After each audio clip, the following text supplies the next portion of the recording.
क्या भ्रष्टाचार के आरोपों में घिरी भारतीय जनता पार्टी को अब हमारे परम श्रद्धेय भगवान श्री राम का सहारा है?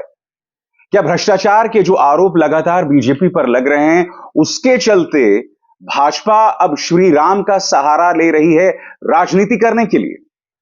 सबसे बड़ा सवाल केंद्रीय मंत्री नरेंद्र तोमर के बेटे देवेंद्र तोमर को लेके एक नहीं, दो नहीं, तीन तीन वीडियोस वायरल हो रहे हैं जिसमें करोड़ों की रिश्वत की बात की जा रही है।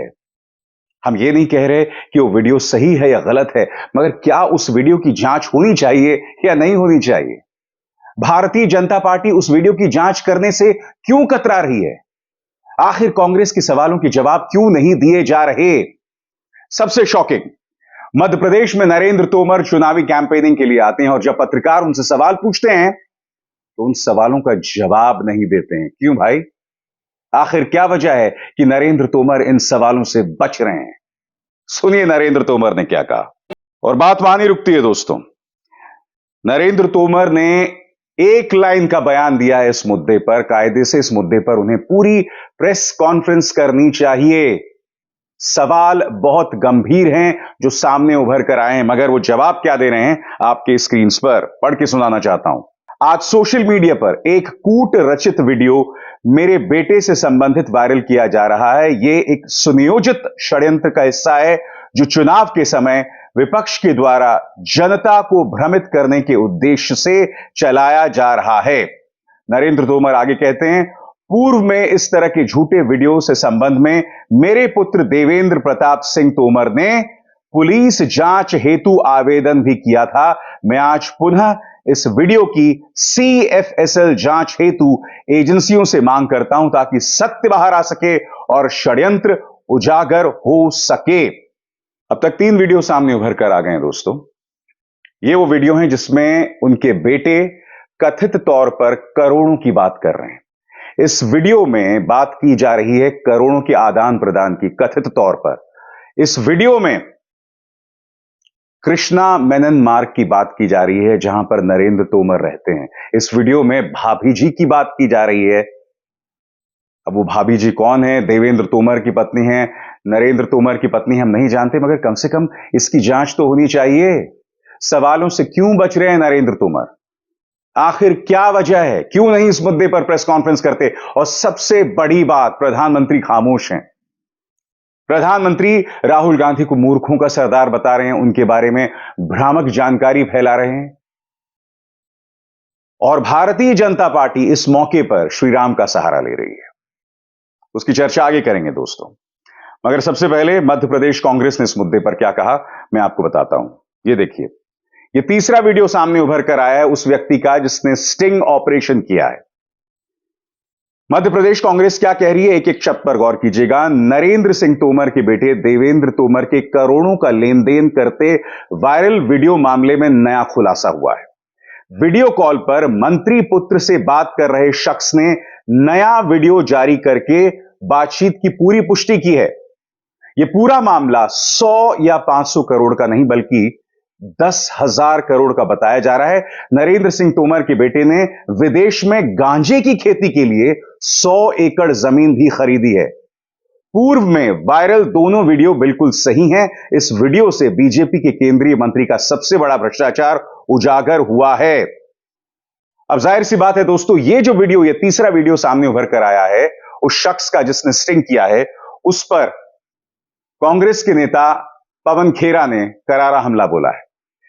किसी शुभम सोनी के वीडियो को लेकर भूपेश बघेल जी पर जो दिन भर टीवी डिबेट करवा रहे थे, आज नरेंद्र सिंह तोमर के परिवार पर इतने बड़े खुलासे पर भी उनकी ये मासूम चुप्पी।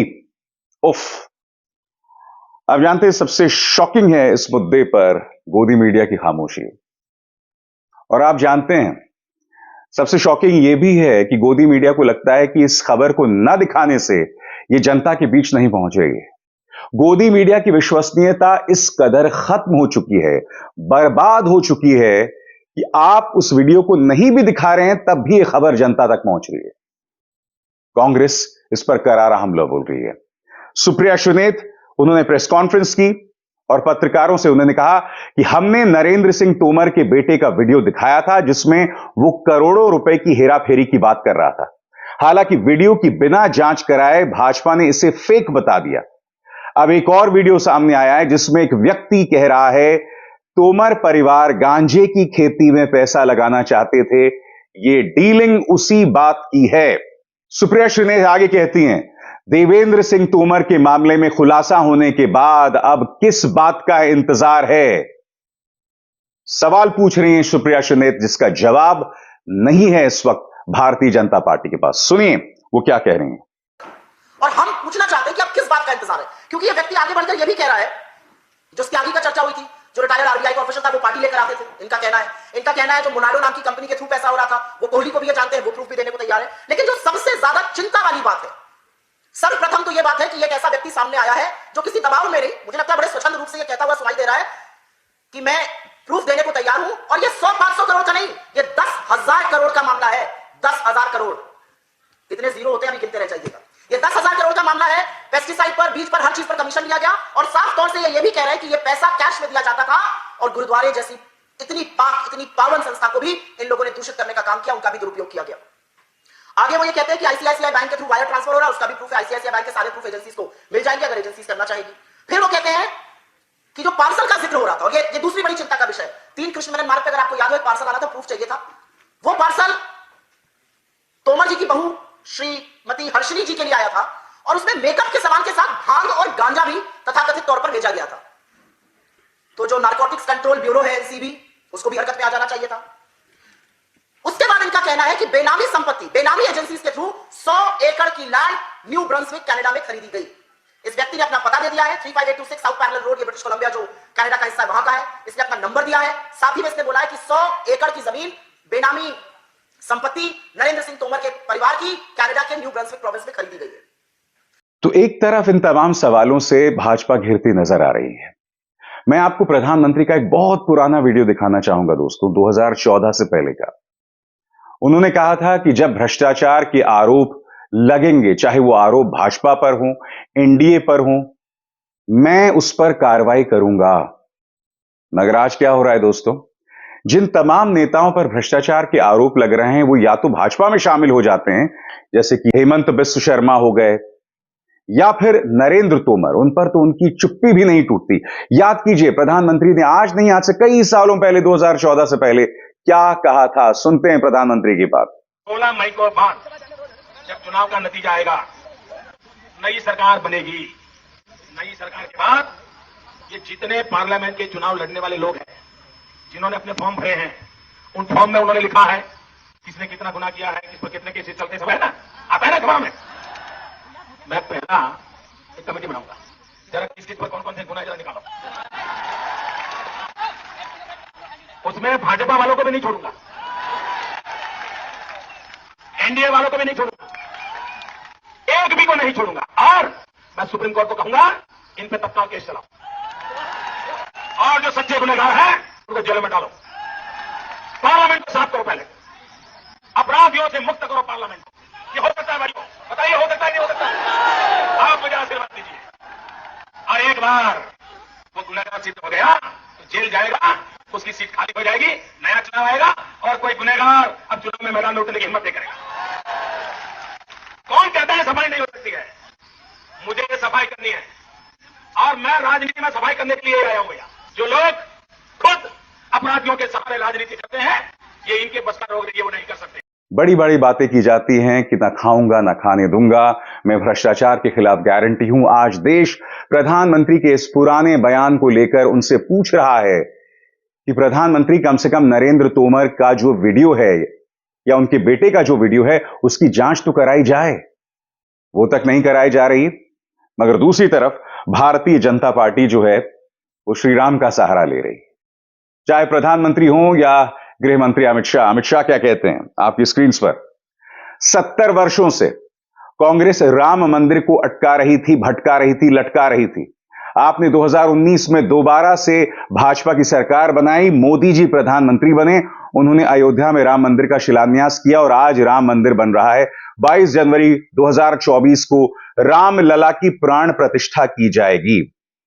आप जानते हैं अमित शाह ने अपने बयान में यह भी कहा कि अगर मध्य प्रदेश की जनता भाजपा को दोबारा चुनती है तो उन्हें मुफ्त में रामलला के दर्शन कराए जाएंगे। इस पर उद्धव सेना ने पलटवार किया है। आपकी स्क्रीन पर यह है संजय राउत। संजय राउत क्या कह रहे हैं आपकी स्क्रीन पर? मैंने सुना है अमित शाह का बयान और भारतीय जनता पार्टी लगातार चुनावी कैंपेनिंग में कह रही है कि अगर मध्य प्रदेश में उनकी सरकार दोबारा चुनकर आई तो मध्य प्रदेश की जनता को रामलला के दर्शन कराए जाएंगे और वो भी मुफ्त। रामलला पूरे देश के हैं। संजय राउत आगे कहते हैं रामलला पूरे देश के हैं। क्या इसका मतलब यह हुआ कि अगर आप मध्य प्रदेश में हार गए तो आप मध्य प्रदेश की जनता को दर्शन करने से रोकेंगे सिर्फ इसलिए कि उन्होंने भाजपा को वोट नहीं दिया है? तो एक तरफ श्री राम का सहारा और दूसरी तरफ प्रधानमंत्री अपने लिए सहानुभूति अर्जित करने की कोई कसर नहीं छोड़ रहे हैं। यह बात अलग है कि उन्होंने राहुल गांधी को मूर्खों का सरदार कहा। उन्होंने राहुल गांधी के बारे में एक भ्रामक जानकारी भी फैलाई कि राहुल गांधी ने कहा था कि एक तरफ से आलू डालो दूसरी तरफ से सोना निकलता है। राहुल गांधी ने यह बयान दिया था मगर वो हवाला दे रहे थे खुद गुजरात के मुख्यमंत्री श्री नरेंद्र मोदी के बयान का हवाला। यानी कि प्रधानमंत्री भ्रामक जानकारी भी फैला रहे हैं, शब्दों की मर्यादा भी भूल रहे हैं। एक तरफ तो ये सब चीजें हो रही हैं और दूसरी तरफ ये बयान दे रहे हैं। आपकी स्क्रीन पर 2014 में आपने मुझे देश की सेवा करने के लिए दिल्ली भेजा था। उसके बाद साल दर साल दिनों दिन कांग्रेस की नफरत मोदी के लिए बढ़ती जा रही है। पहले जो 2 गाली देते थे आज वो मोदी को गालियां दे रहे हैं। ये गालियां और नफरत मैं आपके सपनों को पूरा करने के लिए झेल रहा हूं।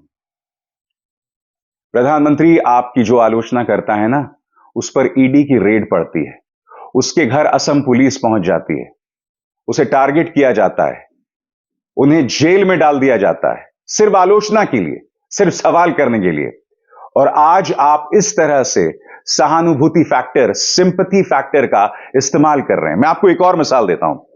आप जानते हैं चुनाव आयोग ने आम आदमी पार्टी और प्रियंका गांधी वाड्रा को कारण बताओ नोटिस जारी किया है प्रधानमंत्री नरेंद्र मोदी की छवि को धूमिल करने के लिए।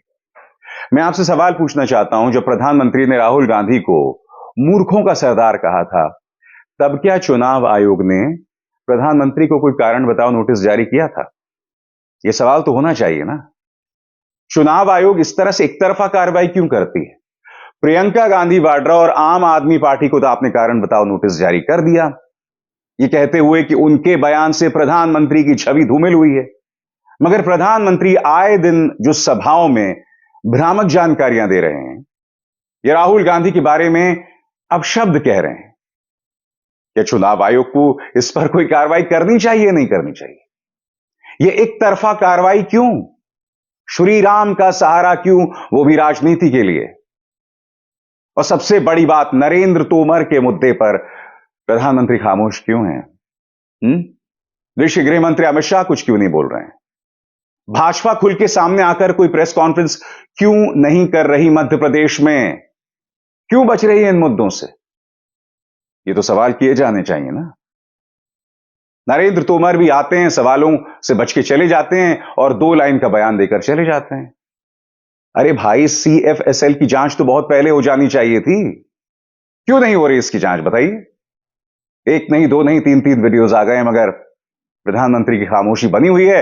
श्री राम का सहारा लिया जा रहा है और सिंपैथी फैक्टर पर खेला जा रहा है। ये तमाम मुद्दे हैं जिस पर आपसे प्रदेश की जनता ही नहीं देश की जनता सवाल कर रही है। जरूर जवाब दीजिएगा। अविसार शर्मा को दीजिए इजाजत। नमस्कार। स्वतंत्र और आजाद पत्रकारिता का समर्थन कीजिए, सच में मेरा साथी बनिए। बहुत आसान है दोस्तों, इस ज्वाइन बटन को दबाइए और आपके सामने आएंगे ये 3 विकल्प, इनमें से एक चुनिए और सच के इस सफर में मेरा साथी बनिए।